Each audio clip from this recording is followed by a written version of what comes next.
Today I'm talking Strange the Dreamer by Laini Taylor. This was a book I had heard so many good things about over the years, but I never get around to it. And I have to say, once I started it and realized how good it was, I was genuinely upset I had waited so long. Now, I may be a little biased because this book is about a librarian, a junior librarian. Laszlo Strange was brought to a monastery as a war orphan and later to the Great Library.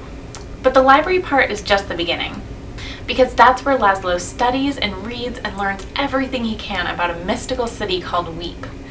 And that's where the mystery of this whole book is about. See, the city wasn't always called Weep.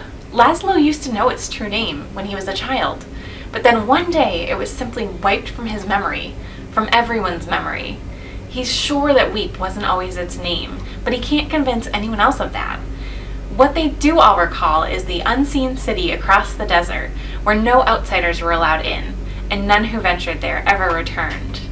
Which makes it all the more interesting when a delegation comes from the city, led by a man called the God Slayer, seeking out scholars to come with them and solve a problem that they have. Laszlo is determined to be part of that delegation, and he's going to find out whether the man called the God Slayer really succeeded in slaying all the gods. This book was an absolute delight to read. It is so imaginative, with some of the most vivid writing, evocative language, and incredible world building I've read. I got sucked right into the mystery surrounding Weep, the city whose name was taken from it. And this is part of a duology. I'm reading the second part, Muse of Nightmares, right now. So check it out, Strange the Dreamer by Laini Taylor.